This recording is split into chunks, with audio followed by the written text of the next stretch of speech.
When my daughter came to me, what rhymes with luck and duck? She's like, fuck. And I'm like, okay. I mean, sex is, I think, the most feared word in the world. I have gotten grief from other parents for this. Why does your child call this the penis and this the vagina? I'm like, so what do you want him to call it? A wee-wee and a lulu? Mama, what is 69? It's the number that comes after 68 and I'm concerned that you don't know this. India, we have this thing. Oh my God, that auntie gave you a gift. Go hug her and say thank you. Without considering how the child is feeling about it. Yeah. My son said, I want you to have another baby. Let the sperm worm go in. And oh my God, the amount of people that have slammed me as a parent. Oh, your son is going to become a rapist. Unbelievable. This is also an opportunity for you to say that babies don't grow in the stomach. In the stomach. They grow in the womb, Right. right? They'll be digested if they're in the stomach. So my children are very well aware that mama gets her period, and when mama gets her period, it hurts her a lot. And you guys really need to be nice to mama during that time. So we cannot be a friend, but definitely be a friendly parent. I always tell the parents now, be the GPS system. You're helping them navigate, but they are doing the driving. Men are going to want your body, and the easier you give it to them, the less respect they will have for you. See, education takes away the ignorance of a child. It Right. doesn't take away the innocence of a Right. child. If you don't answer it, they will obviously turn to the internet. Internet is a very generous uncle. Hey kid, hang on, I'm going to show you some videos also. Young kids today are watching porn, unfortunately. It's better that you tell them what sex is before they come ask you. So well said. This entire clip needs to go viral. I love it. Amazing.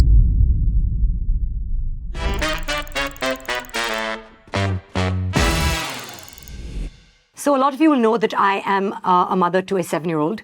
And like most of us, I've just always thought that I am very well prepared for the questions that are going to eventually come my way. But one day, something happened on our class mother's WhatsApp group, and that really made me pause. One of the mums messaged, a little panicked, saying that her daughter had just asked her what the word F-U-C-K means. She was genuinely seeking help. She wanted to know how she should respond to her child. What should she say without scaring her or making the situation worse? And how can she explain what the word means to her? That message, it stayed with me because suddenly I realized that this is me in a very short time. Maybe not tomorrow, but sooner than I expected. And even though I like to believe that I am open, I'm progressive, and I'm prepared, I honestly thought that I had a couple of more years to deal with this question. But clearly, I don't. None of us are truly prepared. That one message made me realize how important it is to have these conversations, awkward or not. Because the world that our children are growing up in is not the world that we grew up in. Information is everywhere. Misinformation is also everywhere. On screens, playground whispers, memes, YouTube shorts. And if they're not learning from us, they're learning from somewhere else. And that is why this episode felt vitally important, to talk openly about what we often avoid. How do we raise curious, respectful, informed children when we ourselves are navigating discomfort? How do we answer when they come to us with really big questions? How do we teach them about their bodies, about boundaries, about consent? And how do we do it with confidence and with care? Hello and welcome to All About Her, a space where we have honest and meaningful conversations about women's health, wellness, happiness, motherhood, self-care, so many things. And today's episode is about a topic that many of us grew up in the absence of: sex education. So joining me today are two incredible women who approach this conversation from two very different yet deeply connected perspectives. One is based on expertise and the other on lived experience. One of our guests today has been at the forefront of transforming how India looks at sex education. Through her organization, she's reached thousands of children, parents, and educators, creating safe, honest, age-appropriate spaces to talk about topics that were once perhaps brushed under the carpet. She's Anju Kish, the founder of Untaboo, and one of India's most respected voices in the space of sex education. We also have someone who speaks from the heart of parenting. She's a mother, a digital creator, someone who openly shares the joys and challenges of raising children in today's world, and also my very good friend. Please welcome Simone Khambatta, a voice that many parents look to for honest, thoughtful insights on conscious parenting. Thank you. Thank you both for being on this show. We're just trying to create some interesting, meaningful conversation on various subjects. And one of those subjects that I think, are going to become very relatable for Simone and me, many parents who have young children, is that of sex education, something I've recently started thinking about. So I just wanted to dive straight in by asking my friend, who I know has 2 children, one who's 7, one who's going to be 6. Yeah. Yeah. Have you had that? There are many awkward conversations. Have you had the one where either of them have come up to you and said, what does FUCK mean? And if they have, how did you handle it? Okay, so yes, both have. The first time it kind of caught me off guard because my son came to me, showed me his middle finger and said, fuck. I said, okay. I tried to take a few deep breaths because I know I'm not supposed to over exaggerate my emotions in that moment. And I said, where did you hear that? Yeah. And he said, my friend told me in school, he said, you are a fuck. I said, okay. Firstly, these kids don't even understand what they're saying, right? Yeah. They hear things and they... So I took a moment. I said, we'll discuss this later. Because honestly, I didn't know what to say. I was thrown back. I was not prepared for the answer. Yeah. Versus when my daughter came to me and she was like, what rhymes with luck and duck? And I'm like, I don't know. And she's like, fuck. And I'm like, okay. By then, I was already kind of... So this was how much later? After 7 months. Okay. Literally 7 months later. By then, I was fully prepared with how to respond and all of that. And But have you, in this interim of 7 months, had you got back to your son? yeah, I did. I gave him really bad explanations as compared to what I gave my daughter, because by then I had actually worked hard on trying to research how to respond. So with my son, I was like, it's a very bad word and we don't use it. And if you use it, then people will think you're from a really bad family, which is a really dumb answer to give him, right? Because, of course, we never use it. Okay. And then with my daughter, I was like, she's like, why do people use the middle finger? And I was like, our index finger is our pointer.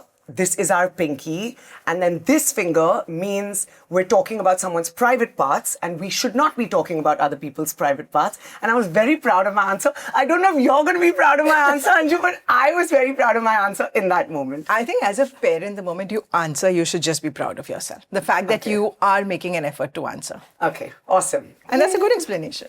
Amazing. Is that a good explanation? It is a good explanation. Yeah. You need to tell them some reality so that you deter them from not using that word. So maybe you tell them that it represents a genital, or you could even say that it means wanting to touch somebody's genitals. It could even be that, because actually the middle finger represents fingering. Right. Which is a sexual activity. Right. Right? So you don't have to go I did not know that. Did you? Yes. So I find it very hard to accept ignorance. But I think no, I didn't know. I didn't know that. In fact, just last week in the 2nd grade session, we were doing body safety and this child suddenly stood up. Miss, what is fingering? Yeah. So I said, oh, that's a big word that you know. How did you get to know? I heard my sister talking to her friend. So the questions are coming up very fast and early. I think I was 22 Soha when I got to know where babies come out from. wow. Yeah. Yeah. I knew they came out from down there. I just presumed that they came out from the anus. I thought the urethra is too small. What else is there? I just thought we peed from the vagina. So I thought the other opening is the anus. Right. And I thought that was having babies is such a shitty idea. At 22, I didn't know where babies came out from. Right. So then she said, okay, do you know how they get in? Well, I said, my sex education was Mills and Boons. But actually, if you look at Mills and Boons, the sex education that you received from Mills and Boons was, and his throbbing manhood entered her, and then hot lava exploded. Oh, wow. God. Nice. Okay, now in hindsight, you understand what it means. Yes. But at that point of time, you kind of had some inkling of what sex was, but you didn't really know. Right. So I guess, Soha, at some point at that time, I realized that, conversations need to happen. And whenever I have a child, I'm going to be very open. And can you tell us what is sex education? And can you explain to us that it's actually 2 words? The term sex ed is because of the presence of the word sex in it. We're scared of it, right? Yes. I mean, sex is, I think, the most feared word in the world. It's a 3-letter word, but the most feared word. I'm sure even if the top honcho of any company or even the top head of any country, we put a child in front of them who asks that person, what is sex? They'll start shivering in their boots. It is the most feared word.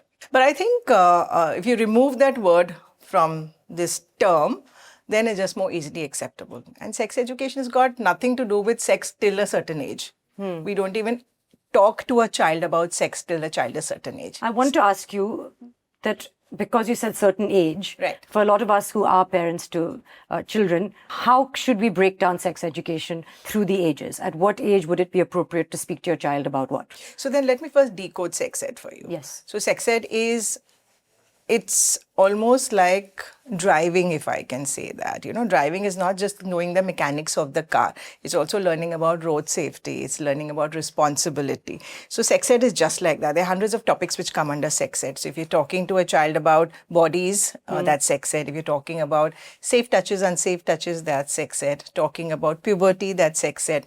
But not just talking about the physical, emotional changes at puberty, but also teaching them how to handle crashes, how to handle heartbreaks responsibly, how not to tease others, how to tackle the peer pressure which comes from when you are an adolescent. All of that is sex ed. Right. And then, of course, talking about sex, reproduction, talking about dating, consent, huge topic, boundaries, Yes. healthy breakups, healthy relationships, sexting, how to be safe online, pornography, masturbation, do's and don'ts. Yeah. All of this is sex ed. And each topic, there is so much of depth and width in the topic. Yes. So if you say that you have young kids and what is the sex ed, you need sex ed from the time they're born. I know our older children, I mean, my one child and your older child is 7. What should we have covered with them by now? And what have you covered with them by now? First I'll ask and then I'll ask you if you've covered it. Okay. So, okay, I'll say you tick. Yeah. Okay. Say- Okay. Okay. I'll also tick. Okay, correct terms for genitals. Absolutely. And I would like to stop you there for a second because I have gotten grief from other parents for this. That why does your child call this the penis and this the vagina? I'm like, so what do you want him to call it? A wee-wee and a lulu? Correct. It's not happening. Yeah. So my mom gets, your child is going and saying my vagina is hurting. I'm like, so what do you want her to say? Yeah. Vulva. Vulva also. Sorry. We're learning new things. Correct. Yeah. Yeah, so for those who are watching, I learned from watching a podcast that Anju was on last week that the female genitalia is actually called the vulva and the vagina is just the opening. So I'm going to teach that to my daughter now. Yeah. Right, Vulva. thank you. Yes. Okay, so that's name of genitals done. Great. Yeah. The difference between the male and the female genitalia, have you shown them images? They've seen each other as brother and sister. Yeah. Safety, what does safety mean? Yes, safe touch and It's not just safe touch, it's safety in general. could you please explain? It could be, in fact, before we even touch upon safe touch and unsafe touch, it's a great idea to teach them safety in general. Why do we wear seat belts? Why do we wear shoes for that matter? Why do we Right. wear jackets? We do so many things in our lifetime to protect ourselves, which we don't even realize that we're doing it to protect ourselves. Yes. But these things will come up, of course. You'll sit in a car, so you'll feel the need to say you must wear your seatbelt. Some of these conversations are about situations that may or may not arise, so we Right. may or may not have preempted it or got to it. Then the conversation on privacy. What are private spaces? What are public spaces? What are private acts? What do you do in privacy and what you can do in public? Right. That is very important. Bodily autonomy, that they have a right to say no. That is extremely important. They can choose how they wish to thank somebody, how they wish to greet somebody. Because in India, we have this thing, oh my God, that auntie gave you a gift, go hug her and say thank you. Yes. Yes. Yeah. Without considering how the child is feeling about Correct. it. Yeah. Yeah. I would like to say I'm guilty. Yeah. I would like to say I'm 50% guilty as far as that goes. There are times that I make the effort to kind of say, would you like to hug? But sometimes I'm like, what is wrong with you? Go give her a hug. She's so nice to you, And that's wrong. I get that. But that's how we've all grown up, and actually, it is a great way to show kind of affection. But today we're staying in such a world today that we just have to be extra cautious. Right. And introduction to puberty. By 7, you should start introducing them to puberty. So does that mean talking to girls and boys about getting their periods? It means just starting a conversation on puberty. For example, you can just, if you're bathing with her, for example, or you're changing with her, just telling your daughter that, hey, do you see a difference between your body and my body? What's the difference? Right. Ask her to talk I'm scared of the answers. Let me just comment on your body. So my children are very well aware that Mama gets her period. And when Mama gets her period, it hurts her a lot. And you guys really need to be nice to Mama during that time. I wonder who made them aware of this, Simone? So they don't necessarily understand what a period is. They know that I bleed, but I've not really dug deeper or explained further. But it's just my way to like kind of get my daughter to give me foot massages. She gives great foot massages. But I love Anju's answer to explaining what a period is to a young child. Please, could you answer that? Well, with a very young child, where we don't want to talk to them about the egg not fertilizing and thus the lining shedding. So we just talk to them that, a woman has a baby bag inside of her. And this baby bag is for the time when she becomes older and is going to have a baby. But till then, this bag needs to be maintained. So this bag, kind of creates a nice thick lining for this little egg which travels every month to the bag, hoping to turn into a baby. And this lining is there to protect this little egg. But when there is no baby, that egg is not turning into a baby, then this lining needs to come down, and that is a girl's period. And some girls go through a difficult time. Some girls have, cramps, and you need to be supportive. But at the same time, when you say that your daughter knows about it, do tell her that not every girl gets cramps. Because they grow up very scared that, I don't want to get periods because it hurts. Right. Okay. Talking about what you just said, I have to speak off topic right now. I actually did a reel that hit, 18 million views. And it was a simple thing that my son said, that I want you to have another baby. And I said, but how? He's like, let the sperm worm go in. And he saw some human body thing on YouTube, which was approved. It was a child-friendly, about the human body. And oh my God, while I had a huge part of the audience support, the fact that he knows what a sperm worm is, and the amount of people that have slammed me as a parent and slammed him as a child for knowing the word sperm was unbelievable. Like, to a point where I felt, have I done something wrong? Like, have I ruined my child that he knows that a dove doesn't come from heaven and put a baby into mama or whatever, and that there's something called a sperm worm, and he called it that. I think that is the fear that a lot of people have, is that when the child is not aware about sex or the concepts around it, if you want to educate them and you want to give them the accurate information, but are you jumping the gun? Are you telling them something that they're not psychologically, and I'm not using the right terms, but are they mentally able to handle it? Is it too soon? Will you be making them grow up too soon? So actually, it's not about whether it's too early, right? It's the source of information which determines the attitude. Say your children come to you and ask, okay, we want to know what is sex. Now, the way you answer that question will determine the attitude towards sex. Okay. But if you don't answer it, they will obviously turn to the internet. They go to the internet checking what is sex. Now, internet is a very generous uncle or auntie and will not just give them a description of what is sex, but will also show them, hey, you want to see some pictures? Here, this is what sex looks like. Hey, kid, hang on, I'm going to show you some videos also. Right. Now, that is what is going to change the mindset of a child. Right. And I have young kids. There was a 5th grader girl who told me, my older cousin or older friend in the building told me that when you date somebody, you have to, and pardon my French here, but we have to lick the penis of the guy. Compulsorily lick the penis of the guy. Now, a 9-year-old girl or 10-year-old girl growing up with the belief that this is what dating is, Right. her attitude towards dating is going to be very warped. Yeah. Correct. And how many of those kids will actually come to the parent and tell them that, hey, this is what I've heard, is it true? Right. And so they'll just end up believing that. So it's not a matter of too early or late.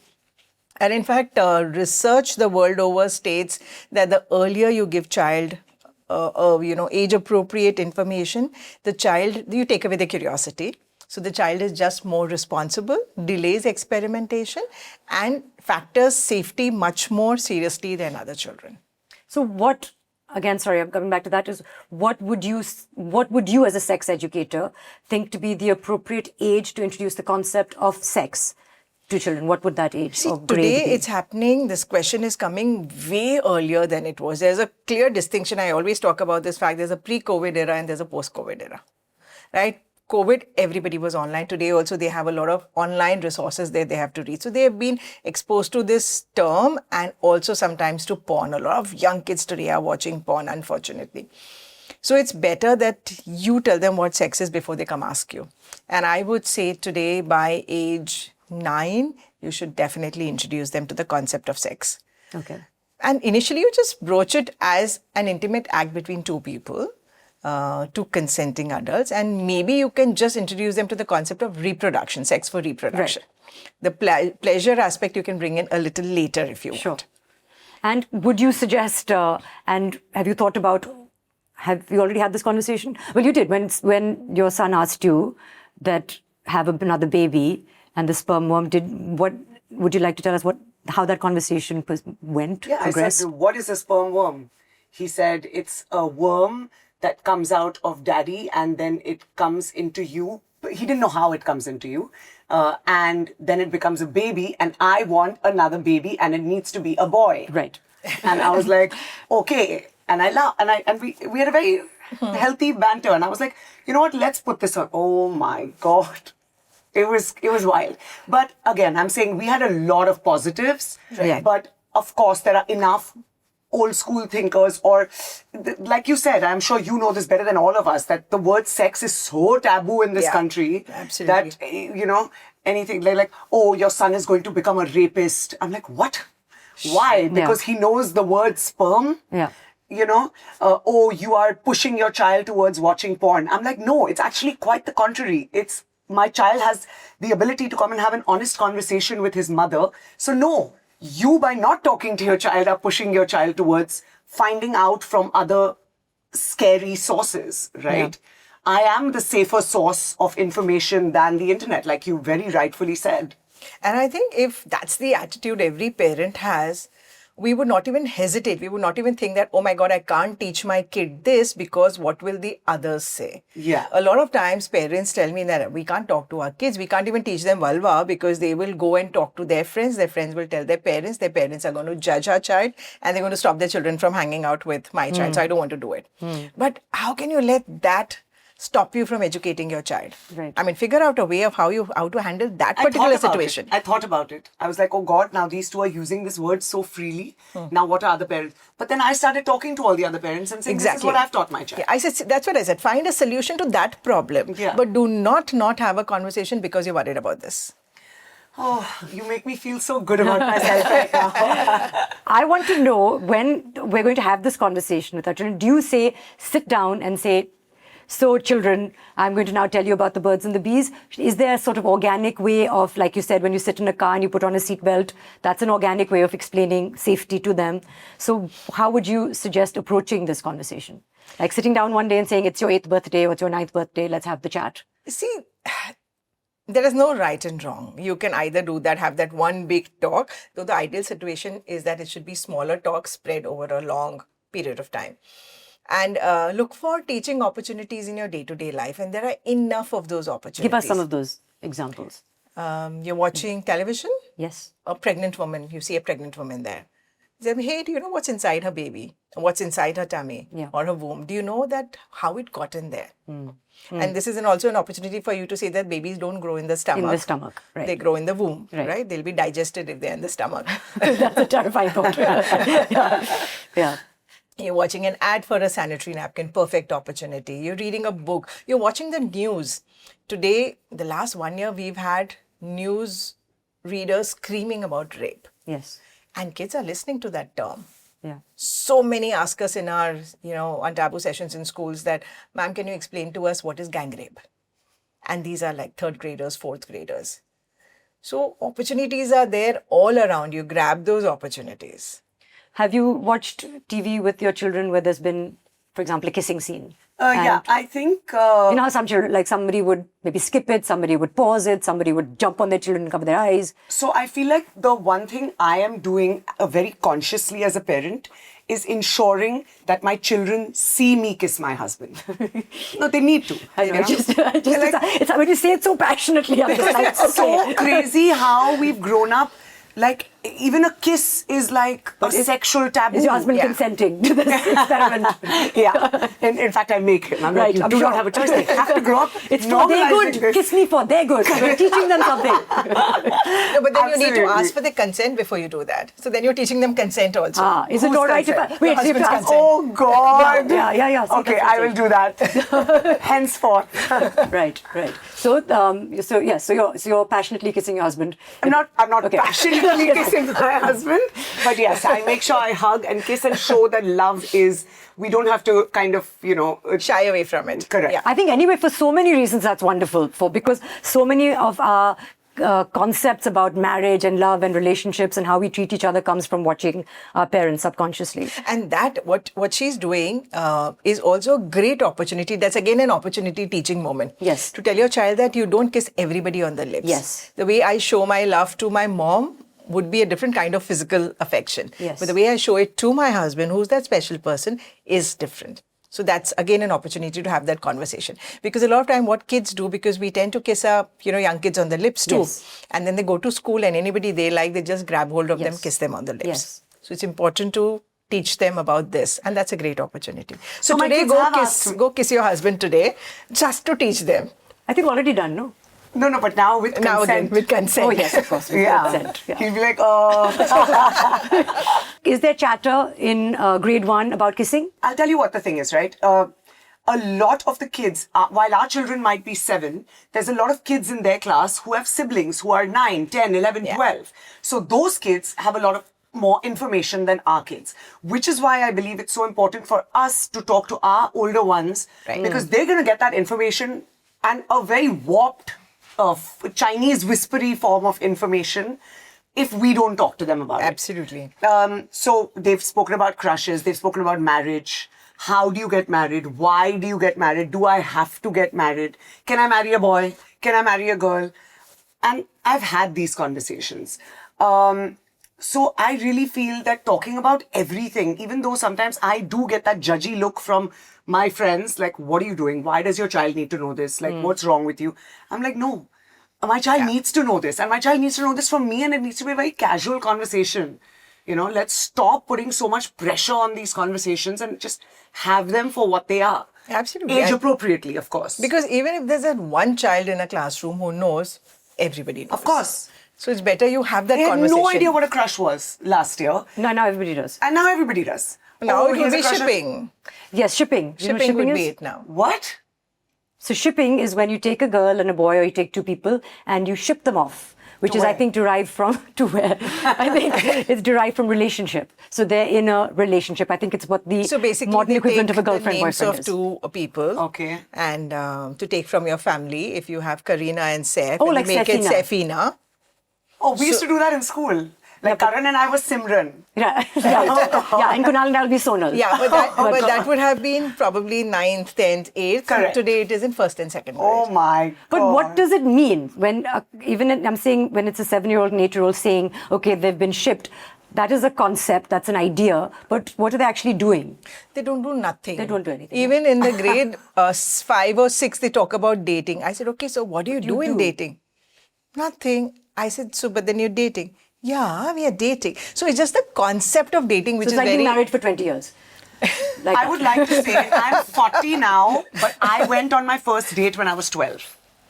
That time. I had braces. I remember the movie, and I remember and all we did was like our pinky fingers touched each other, and I was like, oh, what's going on here? And that was it. But I was 12, and that was those many years ago. So I refuse to believe that kids are going to wait longer than They're that. not going to wait. But in 5th, 6th, it is just the concept of dating which is exciting. Right. Tell me, because your approach is so refreshing, so liberal, so brave in so many ways, especially in India in this current context, where does that come from? Does that come as an active rebellion against things? Because not everyone knows you as well as I know you. So let them get to know you. Tell us about like your relationship with your parents when it came to discussing things like this. So my mum is a typical Punjabi mother who refused to talk about sex, refused to talk about anything. But did you ask her? Did you go to her with No, questions? because she was always so reserved. And I remember her telling me when I was much older that one of her friends had written her a love letter in school and she started crying thinking she's pregnant. Like, I'm like, are you nuts? Like, what's wrong with you? Like, who does that?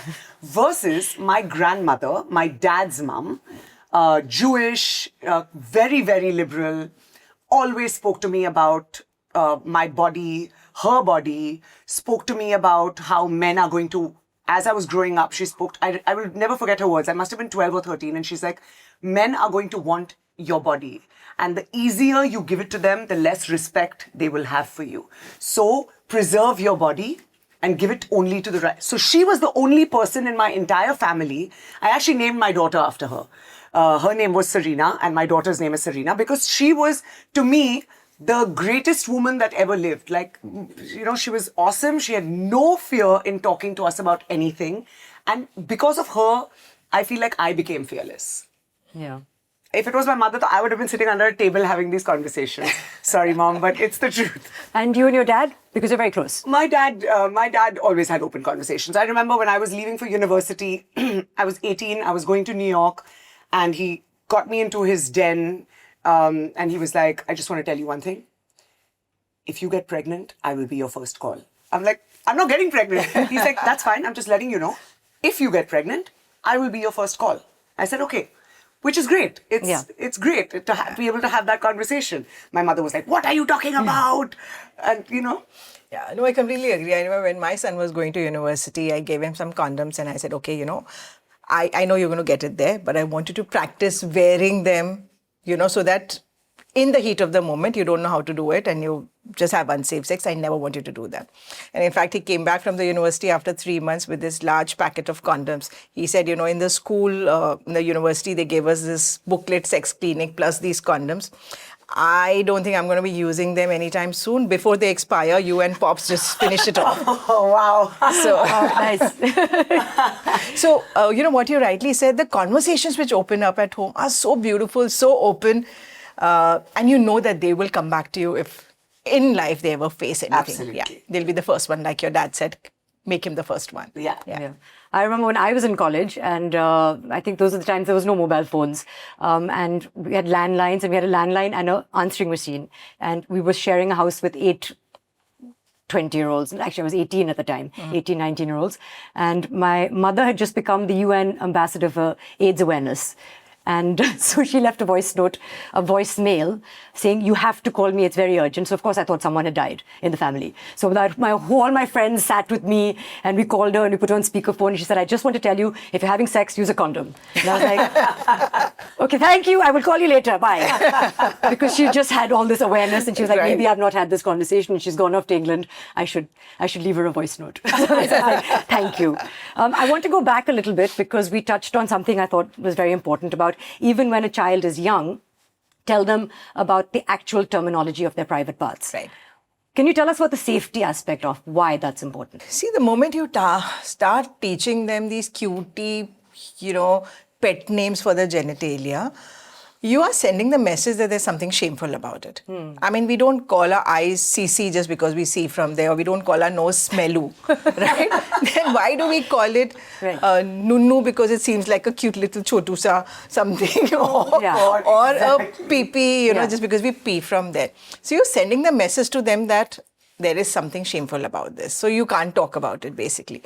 Plus, if the child ever has to come and tell you that they've been inappropriately touched, then maybe your parents are not there and they need to convey it to somebody else, whoever's there. It could be a teacher, it could be a grandparent. They will not know what you're talking about. Right. We've had parents, you know, call them cookie.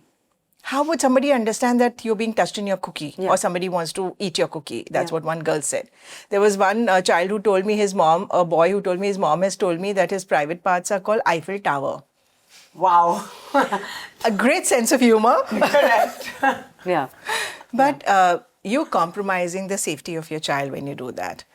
Plus, when they don't know the names or they're not comfortable saying the name, they are going to pick up slang words. Right. Because they're not comfortable saying it, calling it a penis or a vulva. So the dick or any other word, more crassier, sounds very appealing and cool. What about, when, for example, this question that I started off today's episode with is, so if someone says, what does FUCK mean? Now, you have to explain to them, there's information, but there's also sometimes an absence of awareness or education. So how do you bridge that gap when it's a young mind you're talking to, you're explaining to them these ideas, without overwhelming them, or the right amount of education with the information?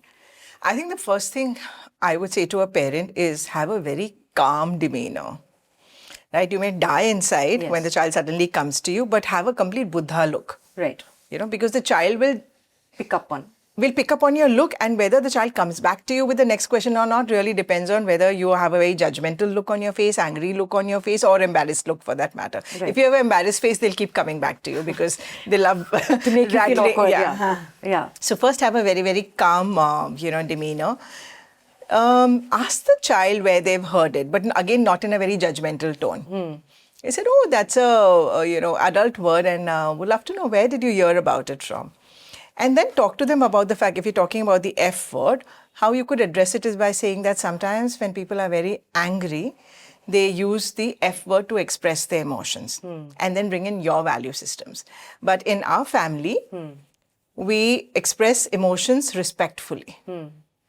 So you've bought in your values, you've told them what it means, tell them that word has become, now people use it when they're very surprised, when they're angry, when they are something, they can't fathom something, keep using the F word. But the literal meaning of the F word is something to do with the fact that somebody wants to touch your genitals. Right.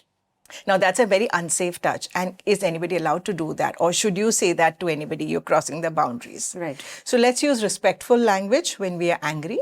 And let's not use it just because everybody is using it. Right. What about, so some of us, it may not be Simone or myself, but we may have grown up with a certain element of shame in our childhood. We may lack the vocabulary, the context of, a conducive atmosphere to have these conversations. So how do we try to break away from that and basically break that cycle and avoid passing down that sort of same shame? I think so.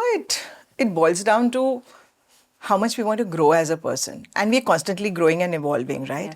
Yeah. Not necessarily the values that we were given in childhood. We're still sticking on to those values. Values evolve. Yes. People evolve, values evolve, cultures evolve. So even in our culture, if it was women were not wearing trousers long back, today everybody is in trousers. Boys were not wearing skirts. Today you have boys wearing skirts too. So culture is also evolving. So if you feel you've been raised in that culture where you feel very ashamed or you feel that sense of shame, you have to work on changing. Start with small steps. Start even just saying this word out aloud, vulva. Start teaching the child the word penis, or say it in front of the mirror a few times.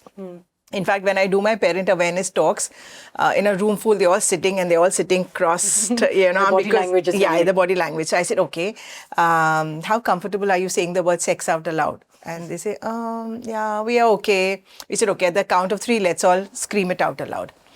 By the second screaming out aloud, they're laughing, hands have opened up. So it's just about saying it and getting over it. Yes. And then learning how to talk to kids. I mean, today we are learning everything. Right? We're learning, I'm sure we didn't know Instagram 10 years earlier, probably. And you're a queen of Insta today, right? Oh, thank you. And trying. We didn't know ChatGPT. All of us are learning AI. ChatGPT is my new best friend. Correct. Absolutely. Completely. Absolutely. So we're making that effort to learn only if we think it's important. Yeah. So if you think sex ed is important, you will make an effort as a parent to learn. I think it's important. Yeah. Absolutely. 100%. What about, so I don't even know now the terminologies. Do you know what gen is next after us? Like what gen are our kids? children? Yeah.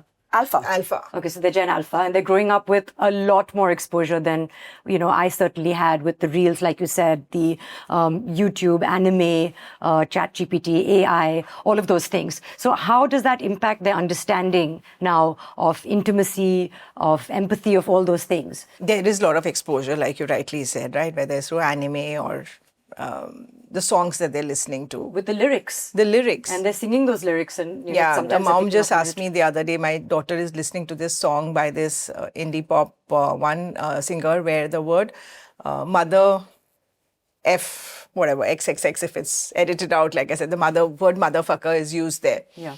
My daughter's asking, I'm telling her not to sing, she wants to know why. Now, how do I explain to my 7-year-old child that what does it mean? Yes. Why you're not supposed to say it. So these words are coming out to them from all across. Kids are growing up with the belief that relationships are only about physicality. Because the games that they're playing, right?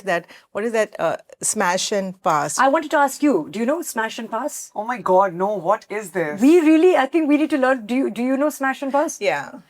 Can you tell us about Smash and Pass? So it's basically how we choose this and that, or there's another game which adults play, but this is Smash and Passes. Okay, they'll give you the name of a girl or a boy and say, okay, smash or pass. So basically, whether you want to have sex with them or you want to be romantic kill, with them. marry, date. Right. So whether you want to be romantic with them or have sex with and them, look at the or you violence pass. of that Smash or Pass. Yeah. Yeah. There's another one which they are using now, which is Pick Me. Right. And what is that? Pick Me is basically, and even young adults are using that now. Oh, she's such a pick me, which basically means a girl who enjoys, who leaves her girlfriends behind to be with the boys, Right. and does everything to attract boys or be part of them. So she's such a pick me. Oh, good Lord. So, they're learning all this terminology. If you think everything is related to physicality, whether it's relationships and, sex, everything is around that. What they're seeing on the social media, how relationships are being projected, or even this entire thing where the nation has gone crazy with the proposals. Right? It's like a marriage, the way you propose. Yes. So that's what the relationships to them is all about. But we need to have conversation, and we cannot prevent this exposure. No.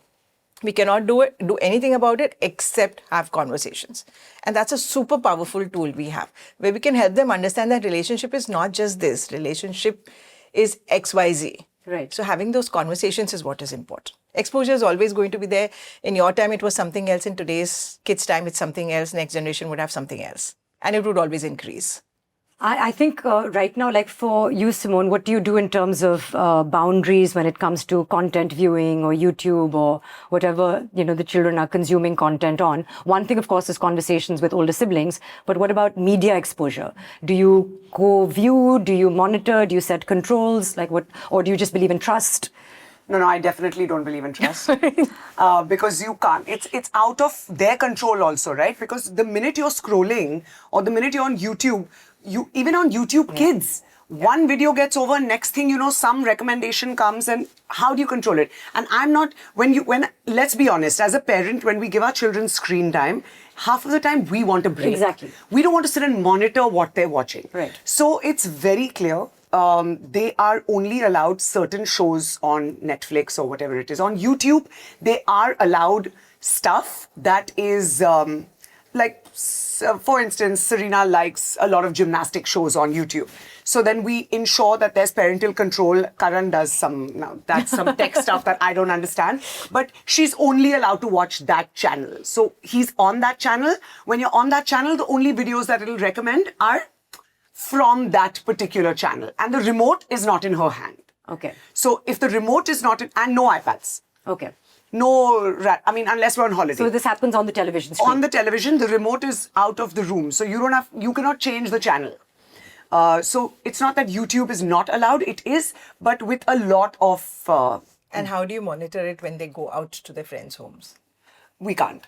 Unfortunately, we can't. But I think right now, at least, the age that our kids are at, the parents are... But that's what I'm saying. Right now we're there, but we have to be prepared so it's going to be very tough. year or two from it's now. going to be very tough once they go to friends' homes. Yeah. Unless we... Unsupervised by DDs and nannies. Absolutely. Unless we as parents can, be able to have, without feeling awkward that, she's going to think I'm nuts if I'm talking to her about this. Yeah, the parents should be able to have these conversations. I feel like it's so important for parents of a particular grade to even come together and say that, we're not going to let our kids be on touch Instagram a smartphone or be on a smartphone till a certain age. Absolutely. Yeah, we have to come together. Because over here, my kid's going to someone's house and they're playing PlayStation games, which I'm not okay. It's not that that's bad content, but it's just something I don't want to get my child hooked onto at this point, right? So then he thinks, I am a bad parent because I'm not letting him have that. And so many of his friends are allowed to. So it's always.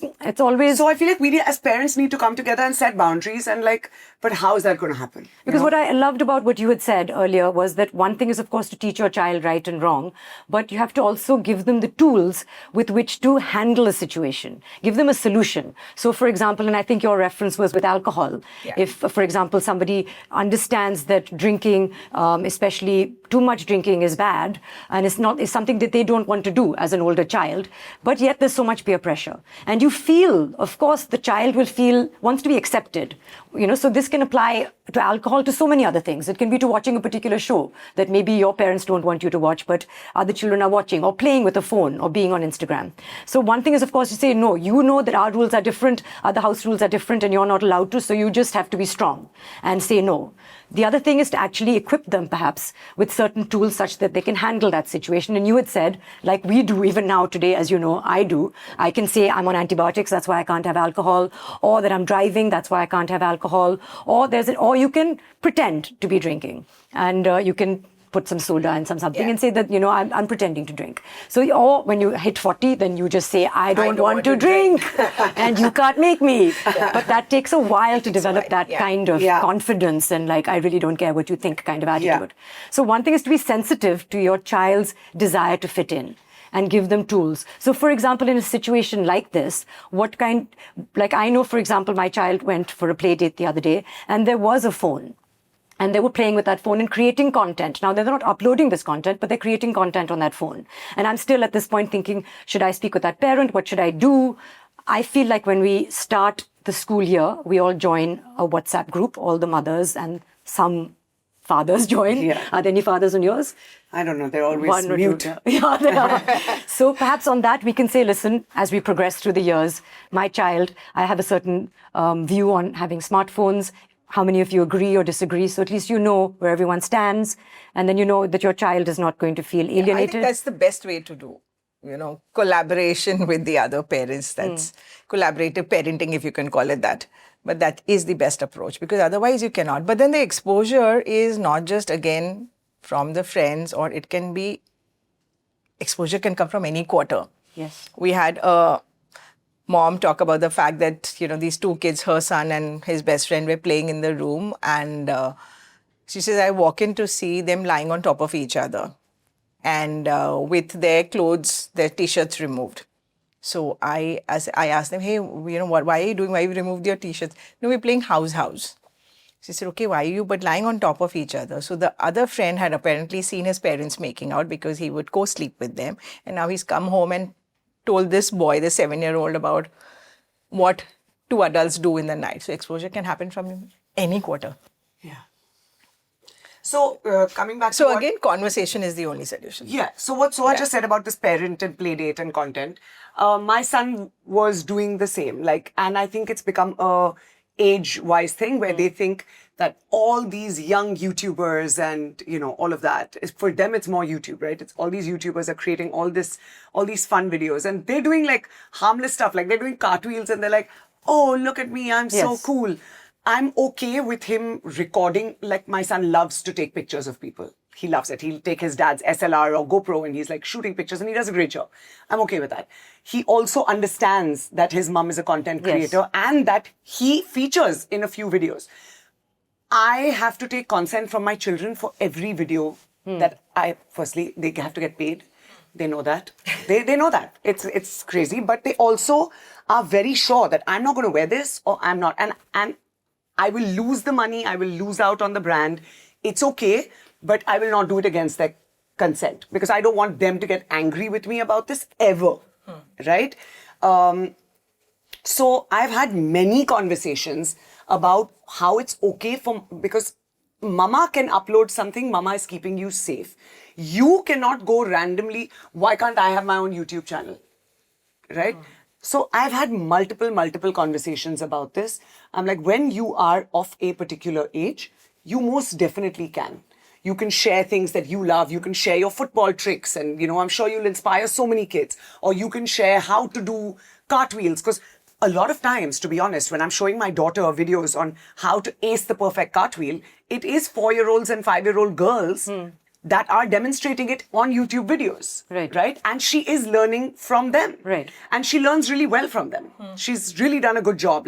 Even her monkey bars, she learned from this group of kids called the Ninja Kids. And that's how it happened. So while there may be pros, there are very dangerous cons. Yeah. And as a parent, it is my job. I cannot keep them away from it forever, but I can definitely restrict with Not like, oh, you can't do this and you could, because that's never going to work and that's always going to come as backlash. And they're going to do it, you're just not going to know about it. Exactly. So I feel like as just honest conversation, you may not like my answer, and I tell my son that, but it is what it is. And also telling them the laws. Even what adults do, you cannot do as a child. You cannot drive, you cannot drink alcohol. There are laws around it. Let's not do that comparison because mama's doing it or somebody else is doing it. Why can't I do it? Even to be on YouTube, I'm sure there are certain restrictions, Of right? course. Yeah. It has to be a parent-approved channel, and the parent needs to be very much a part of the child's, One of the things I'm struggling with is that my mother's constantly told me, I don't want to be your best friend. I am your mother. And I want to be a mother. And I thought that there's some wisdom in that. And then for a long time, I was being very friend with my daughter and saying, you can tell me anything. And, I want to know everything in your life and you should talk to me. And then at some point, I thought there's some merit in when she started speaking to me the way that she speaks to her friends. I was like, hang on a minute. I'm not your friend. I'm your mother. And I want that authority. And I want to be that person who is a guide for you in many ways.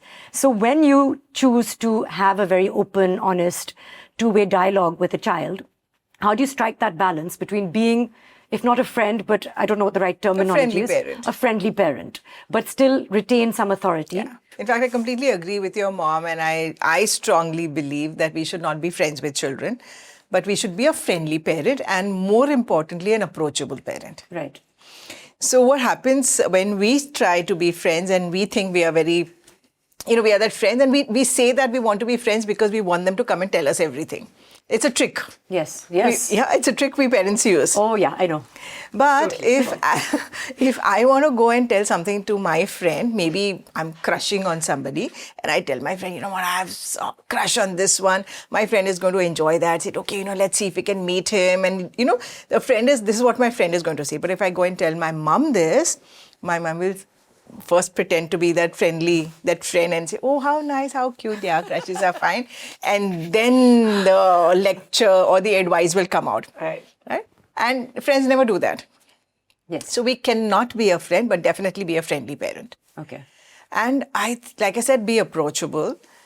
A child should know that they can come to you with any question. You're not going to judge them and you're not going to scold them. You're not going to belittle them. You're not going to shame them. But you're always going to be there to help them see sense, see reason, or even enjoy whatever they're sharing with you. But that doesn't mean being approachable, doesn't mean that you're going to agree to whatever they say, right? Because that's a fine balance. We also need to, draw, because a lot of times, just because we want to be that cool parent, we tend to agree to a lot of things they say. Oh, I want to appear cool. At my 16th birthday party of my child, I want to keep alcohol because their friends have kept alcohol. Right. So it's not about that. But being approachable means that your child knows they can turn to you at any point with anything and you're there. So 2 questions. One, for example, Simone has a son who's 7. I have a daughter who's 7. Should we be altering our conversation at all in the ways that we speak to a child who's a girl or a boy? I don't think so. No. I don't think so. The conversations are more or less the same. In fact, because the conversations are being altered today, there's a disbalance now. There's another disbalance that we are seeing. We're telling our sons not to touch a girl at the age that your kids are. Do not touch a girl. But we're not telling our daughters that do not touch a boy. Right. So when we lead these sessions in the school, the boys are like, how fair is it? The girls come and push us on the chest. That's our private body part too. How fair is that? Because we are empowering our daughters. But we're not teaching them that, okay, there are certain boundaries, even while we're trying to empower them, certain things we're not telling them what not to do. I think we just anticipate our children might be potential victims. Correct. We don't think of them as potential perpetrators. Correct. And in fact, that is something both parents of boys and girls do. We only are teaching them how to be safe. Yes. Are we teaching them how not to cross the boundaries of somebody else? Right. How many of us are teaching our kids that? I think you are.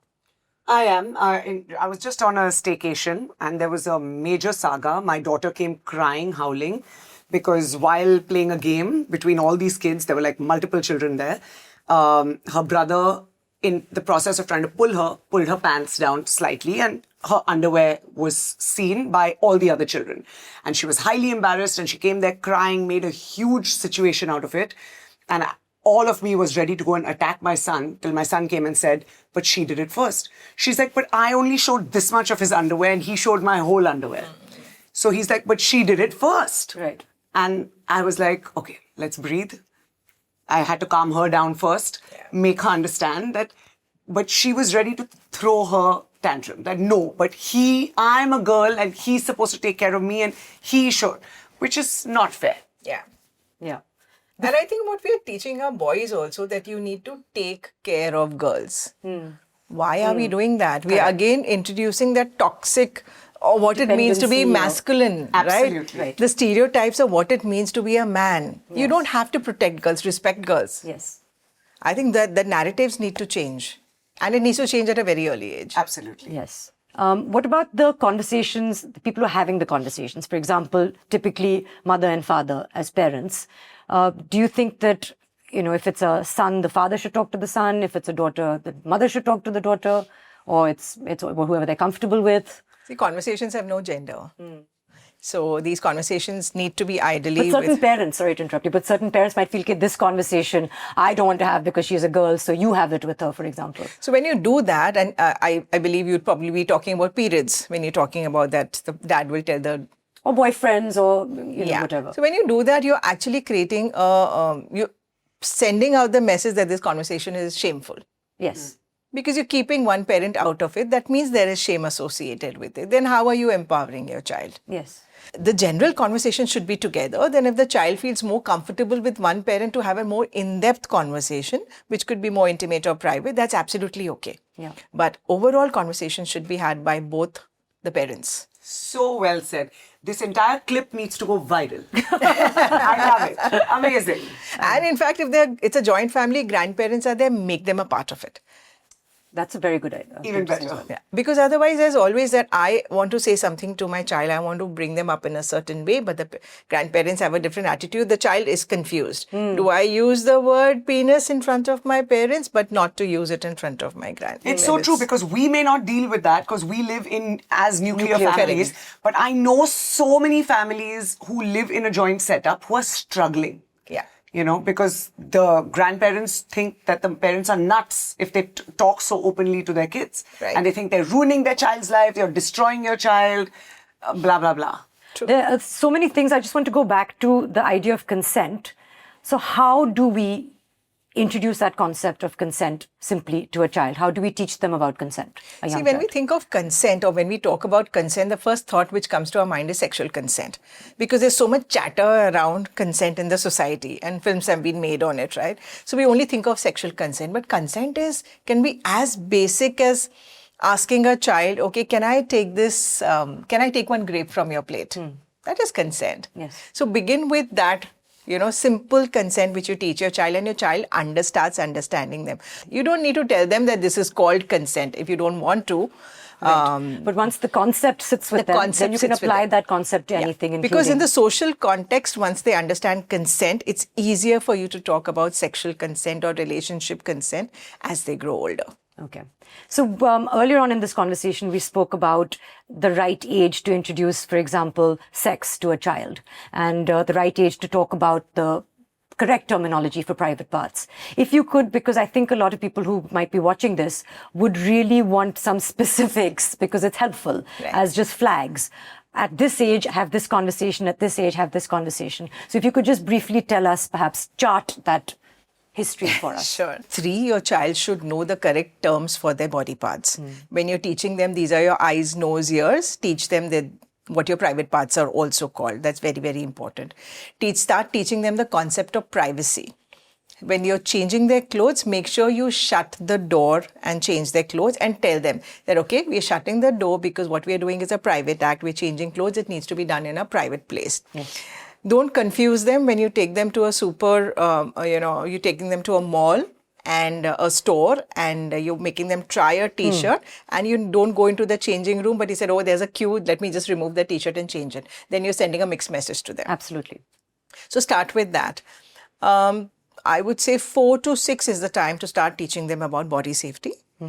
Teach with general safety, then slowly introduce body safety so that it's accepted naturally and there's no fear associated with it.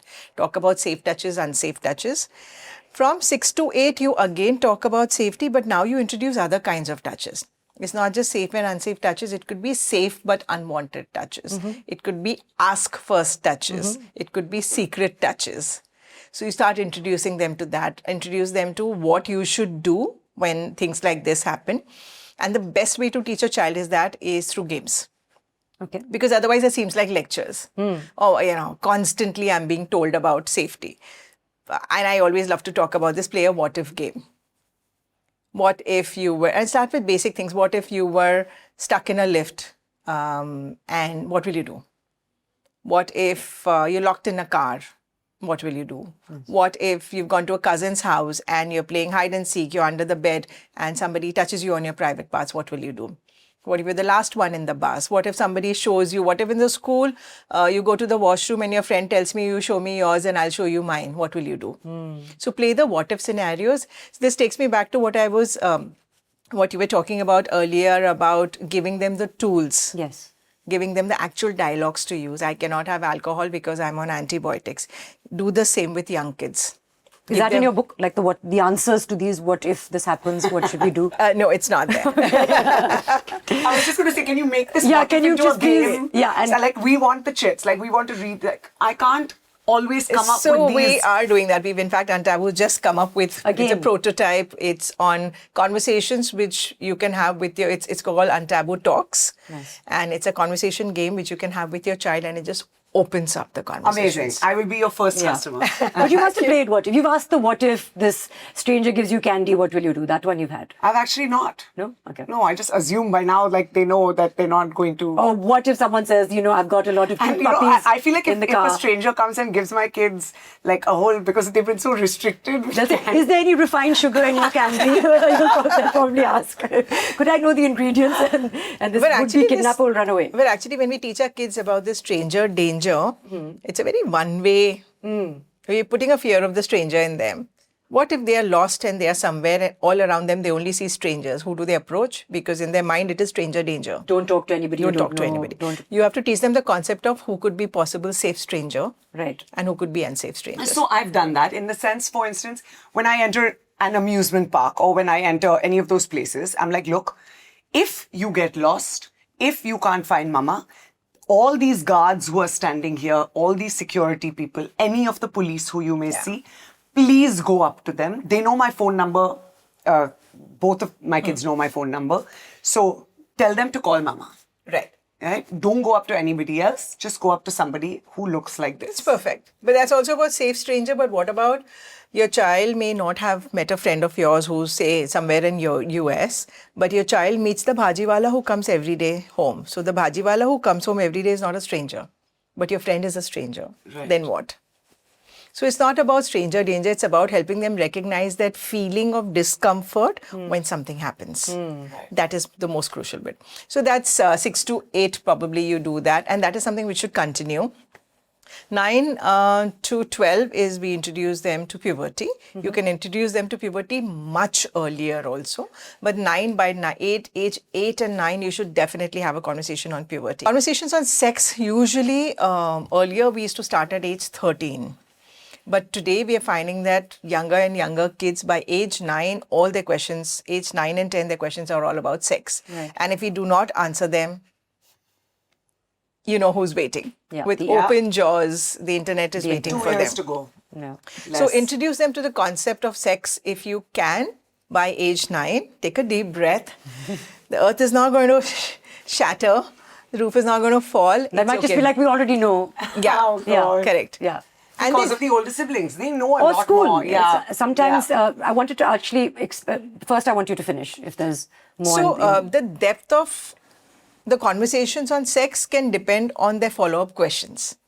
But just introducing them to the concept, and it can be as basic as, okay, sex is an intimate act between two adults. And that's it. Sometimes they just accept that. Right. Because they know that, okay, at least it's been voiced. Right. You've not shushed them. Right. And they're just happy with that. Right. As they grow older, keep adding more information to it. Because sex ed is like, it's like the foundation of a house. You brick by brick, you build it. You build walls first, and then you decorate it and add details in this. Sex ed is just like that. So you keep adding details. 13 to 15, it has to be a deep talk on sexual literacy, which includes pornography, impact of it. It includes masturbation. It includes the sexual act, contraceptives, STIs, dating, laws around dating in India or intimacy in India, sexual abuse. What does the POCSO Act say? What are the pornography laws? All of that. 16 to 18, there's even a more deep dive, which is on sex expectations, what to expect from first-time sex, because they've heard stories and their expectation of sex is stemming from what they've heard, which may not be accurate. Safe sex. Today, when I do sessions with even 18-year-olds, there are so many myths that they have. There are girls who are popping emergency pills after they've had oral sex. Oh, so they don't understand that you can't get pregnant from With oral oral sex. sex. Yeah. Or they even if they understand, they are using these emergency pills just for contraception. But they don't understand that unsafe, unprotected sex can lead to an STI. So they're not even thinking about that. So 16 to 18 is a complete deep dive into more safety than anything else. And even 18 plus, you constantly need conversations. Consent, gender, sexuality, inclusivity, all of these conversations start from grade 11-year onwards. Right. Introduce them to it and then deep dive a little later. Right. But tell me, it takes a village. So there are parents, of course, who have a hugely integral role when it comes to sex education with their children. And I think that we are definitely the kinds of parents who would want to have an instrumental, proactive role in that. But schools, where do schools and teachers come into all of this? Do they work in conjunction with the parents? Would you like to be the first one to have the conversation with your children? Would you prefer a teacher to do it, a sex educator to do it, and then you come in later? Is there a preference that you have? Great question. For example, I remember when we had someone in our school administration who passed away, the concept of death had perhaps not been touched on by many parents with their children. And that's the kind of conversation that everybody has a certain personal bent to it when they talk to their children. I would like to be the first. As a parent, there's nothing better than to start off early. But the advantage of having this conversation in the school is that all the kids get the same information. Absolutely. Absolutely. Yeah, you would give a different kind of a take on something. You would have a different take, but when they listen together, it's the same thing. And because of that, empathy arises, inclusivity happens, and the teasing on bodies reduce. I feel like this needs to be a quarterly activity in school with a sex educator How often after do a you go particular to age. a school? We are very lucky if the school calls us once a year. Okay. Ideally, it is definitely, if not more, at least twice a year. Schools should be having experts in there because, with that 1.5 to 2 hours that we get with the children, we just explaining concepts to them. Then they have tons of questions. We are answering those questions. But even if there are 40 kids in a class, each of them ask one question. Even if you take 1 minute, that's 40 minutes gone. Where do you have the time to explain concepts, open discussions? I don't think once a year is enough at all because there's so many kids who are going to come from homes and backgrounds where it's such a taboo and such a shame that half that session of yours is going to go in people laughing and... that ice breaking takes for them to settle down, get over their awkwardness takes a while. Exactly. And it's not just about giving the information and taking their questions. It's also about opening discussions. Like with young ones, we were doing a session on puberty. We took the girls separately, we took the boys separately, and then I always insist on bringing them together because having that combined session is the most crucial one. That again takes the shame away. It takes the shame away. They start understanding what's happening to each of them. Now, after that session also, we do this activity with them sometimes in some schools which give us more time is perspective. We ask the girls, tell us 3 things you want to tell the boys never to do. And we ask the boys, tell us 3 things you don't like what the girls that's do. Lovely. That's amazing. Yeah. And it's amazing what comes out. And you think these kids are 8 and 9-year-olds, you'll be amazed at what they come out with. What are some of the things that have come out? Oh, you'll have boys telling the girls, do not ship us. And usually it's the boys who are accused of being gregarious and, saying using the bad words and all of that. You'll have the boys telling, can you tell the girls, please do not have so much of attitude? That I fully get. There are some harsh truths in there, so let's not go there. What the boys say about what the girls, because I think we all are probably guilty of doing those things too. Well, the girls always have this with the boys that do not shame us for our bodies. Peep into the girls' washrooms and... Right. So, different schools, different kids, different things they come up with, but it's amazing how this perspective session, opens up beautiful conversations. And these are questions that children are asking. They're able to put their hands up and ask this in front of a room full of people? So we try to request the school not to have a teacher present in the class, because what happens is when we are there, they know that, okay, we are there. When we're out of this class, they don't have to see us again the next day. With somebody from the school being present there, they feel judged. But of course, the child safety protocols are there. So we need to have sometimes people present in the classroom. So, and of course, we do a lot of ice breaking. So they open up very quickly to us. But then we also have a anonymous question box called the curiosity box. Nice. And hundreds of questions come in over there. Hundreds, literally hundreds. So people have questions. Sometimes they're It's a Pandora's box which opens up the moment you give them that opportunity. And then you'll address some of those questions. We address all of them. I would love to be like hiding behind the curtain. Oh, yes. Yeah. Oh, yes. And listening to all of this. I want to just talk about one serious subject, which is that of rape, for example, whether it's date rape, whether it's at a later stage. It's something that I fear hugely.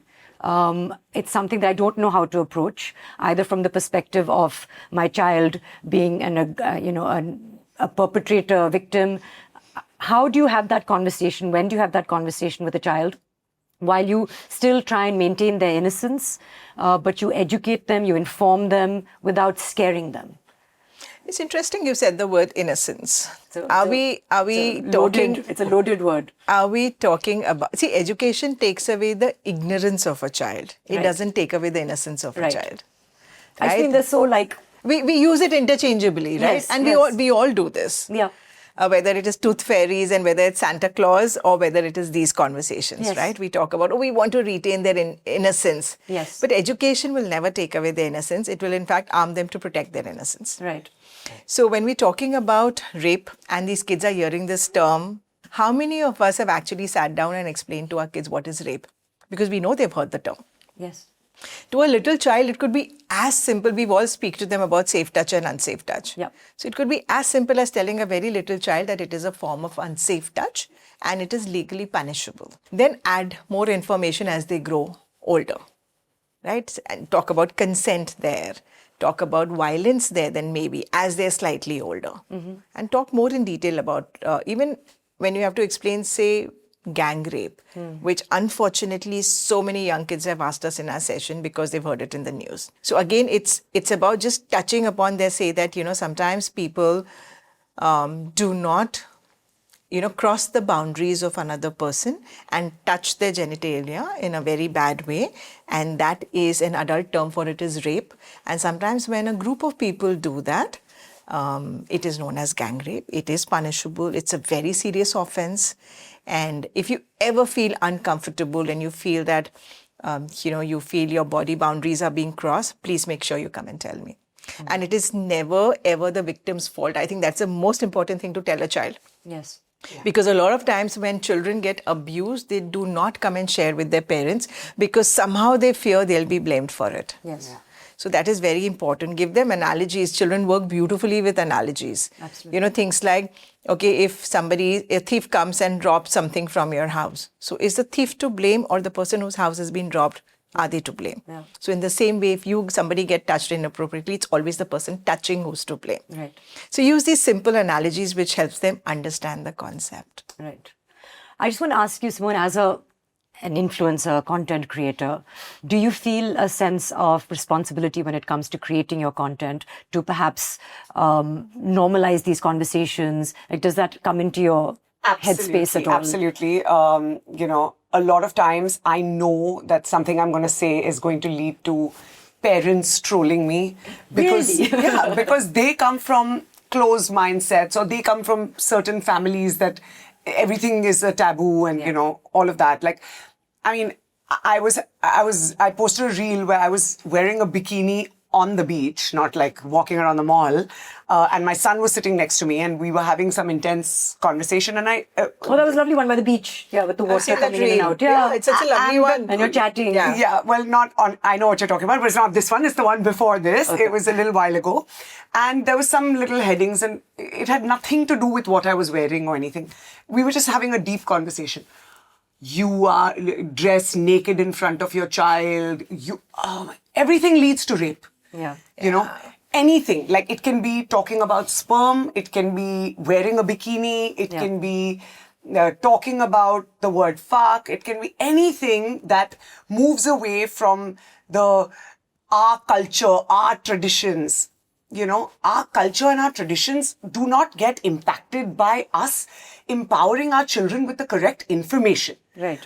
About something as normal as sex. Right. I mean, every single human who's watching this was born out of sex, right? So, like, let's firstly get over that. Yeah. But honestly, so I think by now you know me well enough to know that I don't really care about the trolls as much as I do about empowering those mothers who will actually, even if it's 5% or even if it's one mother, my job is done. Yeah. Because we have to not be afraid of the haters or all of that. We have to do our best to use our information to empower the next generation and to empower, like, even the Gen Z parents, you know.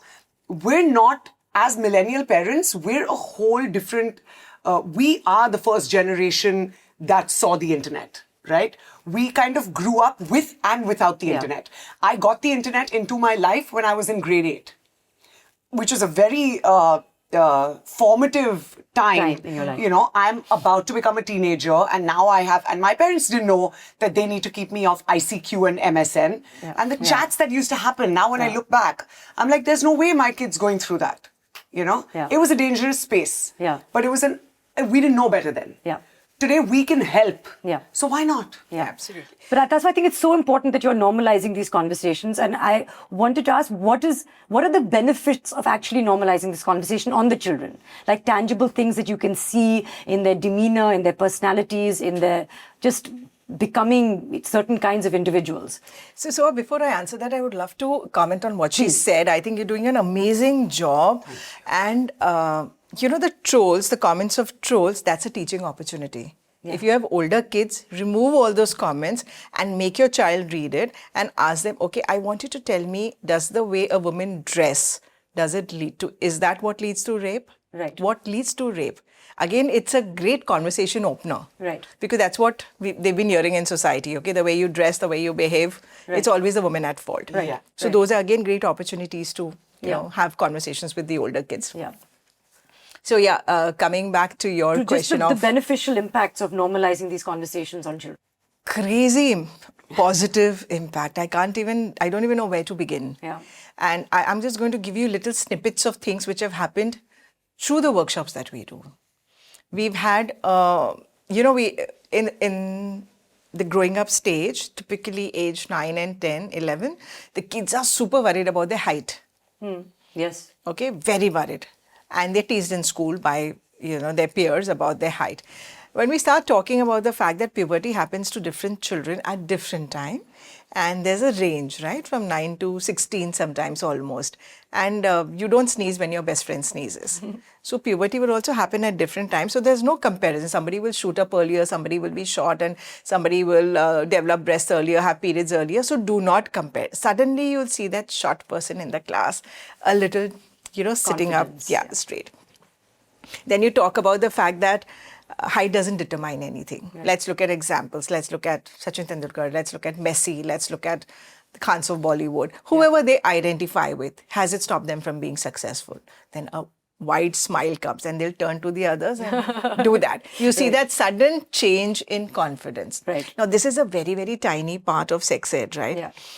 Body positivity, helping a child understand what they're seeing in the media is not reality. Right. Yep. Okay. Helping a child understand that validation doesn't have to come from outside. You are enough. Yeah. All of these conversations are so empowering. Yeah. So, and we haven't even touched upon the sexual aspect of it, but what relationships look like. Simone, if I asked you, what is the one thing that you hope your children will take away from, like a teaching that they will take away from this education about their bodies, about their relationships, about sex education? What is the one thing that you will hope that they will learn from this? So hope is that my children are going to be confident and be able to be confident, kind, and are going to be able to empower their friends with the right information because their mom taught them well. And fear is, we live in a world where finally we can talk about mental health being very normal. Yeah. And, fear is, of course, me not giving them the right tools that will eventually, due to whatever reasons, lead to anxiety or any other mental health issues, and then they feel like they have no one to talk to. Yeah. It's my duty as a parent to ensure or to try. I cannot ensure, I can try and ensure that my children are never in that situation. Yeah. That is my fear. And I'm going to do my best to work hard on myself and my parenting to hope that that never happens. You were talking about being a friend to the child. I always tell the parents now, be the GPS system to your child. So, A guide. Yeah, you're helping them navigate, but they are doing the driving. Yes. And sometimes they will take the It's wrong. so hard though. when Yeah, you watch it's it. very hard. Yeah, but the GPS doesn't comment, okay? They will take a wrong route, it will let it, and then tell them, Reroute. hey, you know what? You can turn back. Right. So be that GPS parent probably. Those are lovely analogies. Yeah. So I have a friend, Niranjana, and for every episode that I've been doing, she has a question. And it's usually an assumption. And then we ask, usually our expert, to debunk that assumption or not. So for this one, she wanted to know that, for example, sex education for children, she feels needs to be taught in conjunction with a trained psychiatrist, given that in today's world, there are so many identities. So is this true, do you feel, or not? So, definitely the person who's teaching should be a trained person. I don't know whether it necessarily needs to be a psychiatrist because a lot of people think a gynac should do this. A gynac will only talk about the physical aspects of it. Right. A psychiatrist will only talk about the emotional aspects of it. Okay, whereas a sexuality educator who's trained for this will look at the physical, emotional, social, behavioral, all aspects of it. It's a complete picture. Sex ed is not just physical. Right. And whether it's talking about gender, it's basically explaining concepts first and then, opening their minds to the fact that giving them examples of diversity in nature and then, talking to them about how this is talking about research as far as gender or sexual identity is concerned. So it's giving them the entire picture. So it's not necessarily that it's only one kind of person who can have this conversation. Maybe the parent can handle one aspect of it. Right. Maybe the sex educator could handle another. It's always a collaborative thing. And for a lot of parents who are hopefully listening to this and who don't know where to start at all, Anju, I wanted to ask you, what are perhaps the first 3 things that they should know right now? Okay, if you've never had this conversation Yes. with your child, go home today, or if your child comes home today, apologize to them. Tell them, hey, I'm really sorry when you were a kid, I told you that you have a nunu. It's not called a nunu. This is what it is called. And I know it's awkward, it's embarrassing, it's even awkward for me because I've never had these conversations, but I think it's important and we need to have these conversations. Tell me how I can support you. Can I get you some books? Which you can read and learn, and even I can read and learn. And I also want you to know that I'm there. Yep. And I also want you to teach me things. Yep. Because the kids today, the vocabulary we just spoke about, right? Yes. Smash and pass, shipping, Yep. situationship, benching. Parents need to know this vocabulary. Yes. And I Yeah. think the show Adolescence I was really just threw going to that bring up. that up. Absolutely. Yeah. Because I didn't know any of those. Like, I didn't even know what these emojis mean. No, neither We did I. thought that... An incel and all that. Yeah. We need to understand that we don't need to go deep dive into their world because we'll never be able to. By the time we are diving, they will be We'll have a somewhere new else. world, yeah. But at least try and understand that world and give them that assurance that I am there. And also a great way to start conversations if you've never had these conversations with your child and they're rejecting it is to ask them, hey, you know what, these terms, this, I've been hearing a lot of terms, non-binary, binary, what do they mean? Can you help me understand? The child is not going to say, I'm not going to tell you. Yes. They may do a pushback when you're saying, okay, let me explain to you what a non-binary means. They'll say, okay, I know, please stop. But if you ask them, they will tell you. That's your conversations opened up. Yeah. Yeah. Any which ways, the idea is to open conversations. Wonderful. I think that I've really benefited from this conversation. So have I, and I insist that this episode goes viral. Like it has to happen. Because that is all it takes. Is when Simone insists. Oh no, thank you. You've been, what amazing parenting, yeah, both of you. Oh, wow. Thank you. We're doing our best. We're trying. Okay, listen now, I'm not used to being questioned so much. I'm used to being questioned, but I'm also used to asking questions. Okay. So, are you ladies up for pop quiz? Yeah. Oh God, a quiz. Let's do it. Let's do it? I'm already sweating. Okay, So you're going to I ask can't us- handle not being able to get an answer right. So I am very excited. I'm very competitive. I'm very competitive, and I actually don't have these questions. You should have shared them with me earlier. Okay, do you want me to do it one by one? No, or no, it's no. a buzzer round. No, just ask. Can we include everyone? Because there's Let's some people. include everybody in the room. There's some people behind the camera who I'm sure have also benefited from this sex education class, right? So let's ask them also. Let's do that. Okay. Okay, I'm going to start with something very, very basic. Okay. What are the male genitalia called? Penis. And Testicles. Testicles. I'm glad you said testicles and not balls. I'm not going to lie, I was this close to saying Well, it's testicle and scrotum. Oh, scrotum. Scrotum is Scrotum. the whole packaging. The whole. No, like yeah, what is scrotum? Well, scrotum is a pouch of skin inside which testicles are housed. And because testicles are round shaped, typically children call it, and even adults call it, the balls. But please teach them the correct terminology. It's penis and scrotum. Right. Okay, what are the female genitals called? Vagina. Yeah, that's what most people commonly call it, but it's actually the vulva. The vagina is an opening inside the vulva. I did not know that. I didn't either. I actually taught my daughter vagina, and now I'm going to go home and I'm going to tell her Mama was wrong. I'm sorry. It is a vulva. Okay, so the vulva, and then it's just the opening. Okay, Yeah. got it. Okay, can a penis be fractured? Yes. Does it have a bone? No. Oh, can it not? There's no bone in the penis. There's no bone in the penis. But it can also... I feel like I remember like this one boy having this issue, and he had, can a penis be fractured? I think you're supposed to answer the question. I think yes. Can the penis be fractured? There's so many. There's yes, no. And one that sounded very like the voice of experience. Saying, yes. Well, the penis can be fractured. It's known as a penile fracture, though it doesn't have a bone. But it's got a blood vessel. When filled with blood, it engorges, tightens, and that's how erections happen. And if an injury to that thing can snap. So yeah, and it needs to be treated, folks. Fantastic. All the men here have learned something new about their penis. Okay, right. Okay, give me 3 reasons for erections. Oh God, I don't know. Blood rushes. That's a physiological reason. Arousal, Arousal, yeah. Babies have erections. Do they have arousal? blood circulation, No, that is the physiological reason, okay, right? sorry. Blood rushes it. But what causes that blood to rush it? heart. No. Excitement. Arousal and excitement, Okay. same thing. I don't know. This is a very tricky question. Anybody? Audience? Don't know, fear? Yeah. Oh, you're right. wow. Fear. Fear. If the child is scared, anxious, I did not know nervous, that. excited, well, IPL is going on, last over, 5 runs, 2 balls, out of that excitement also, adrenaline flow, they could have an erection. Really? And most great importantly, information. during puberty, they have erections for no reason at all. Very randomly and very frequently. Important for parents to know so that you don't judge a child when they get an erection. Don't think that your child is thinking sexual thoughts. Yeah, that is very important to know. Amazing. Yeah. Okay, you both have 7-year-olds. Yeah.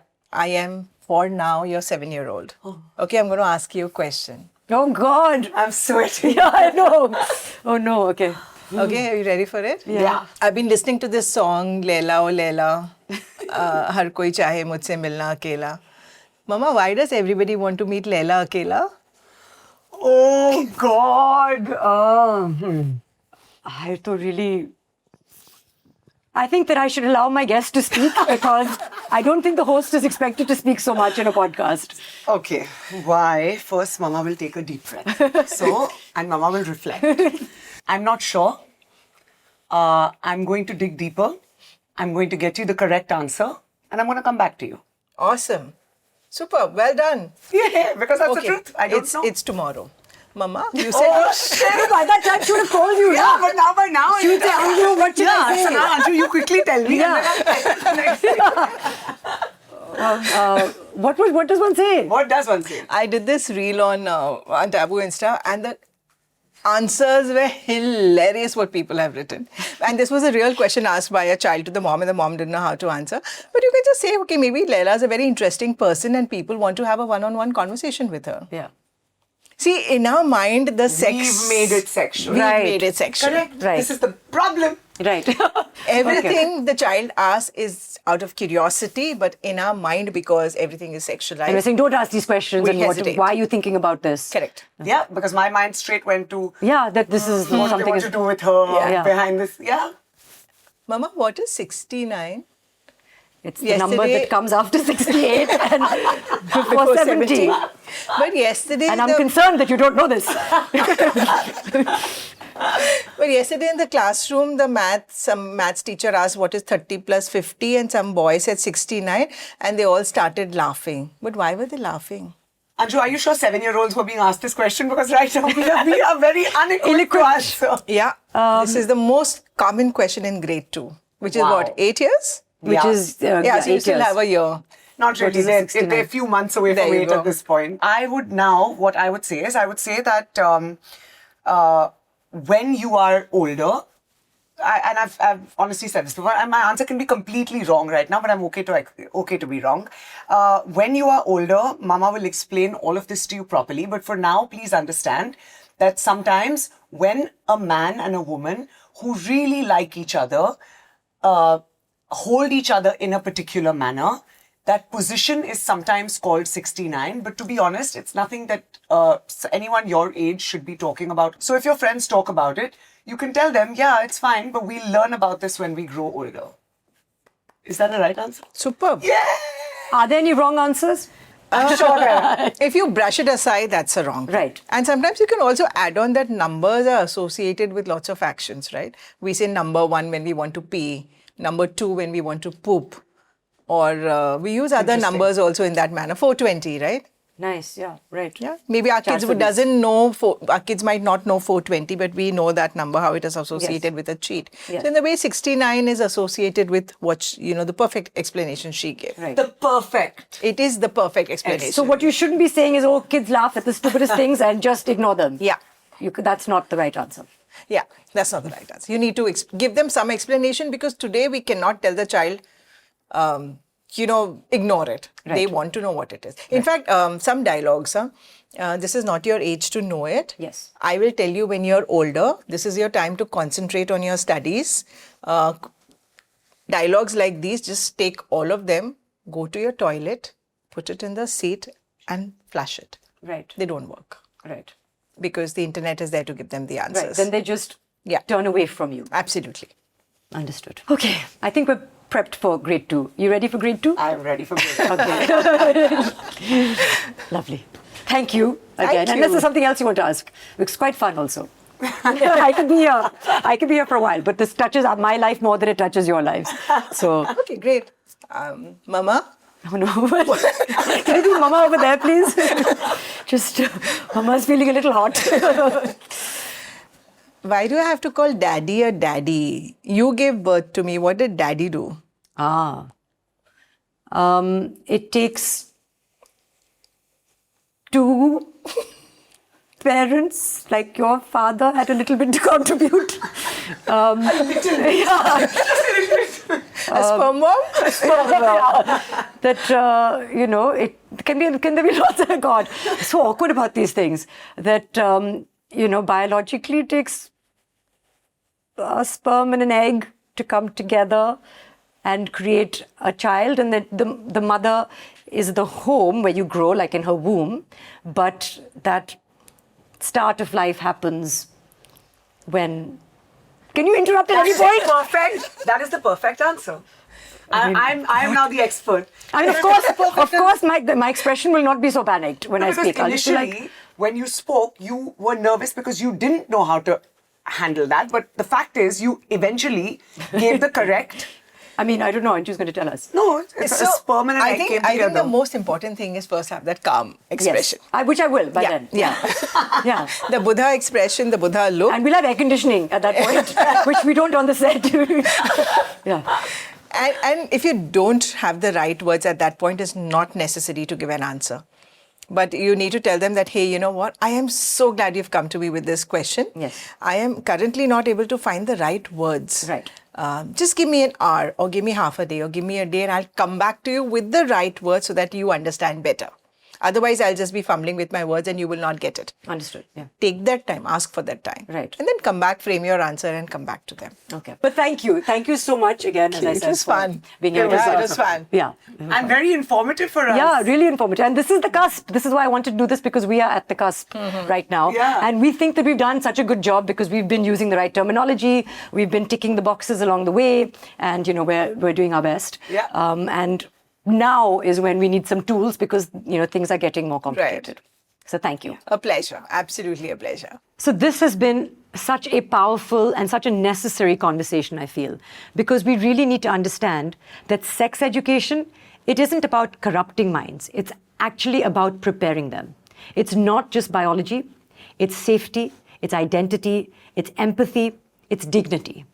And I want to thank Anju for just the incredible work that you do. And I have to thank you, Simone, also for just being so open and so incredibly vulnerable, as you always are. To every parent listening, please talk to your child before the internet does. We're going to be back next week with another conversation that is all heart, all truth, and all about her.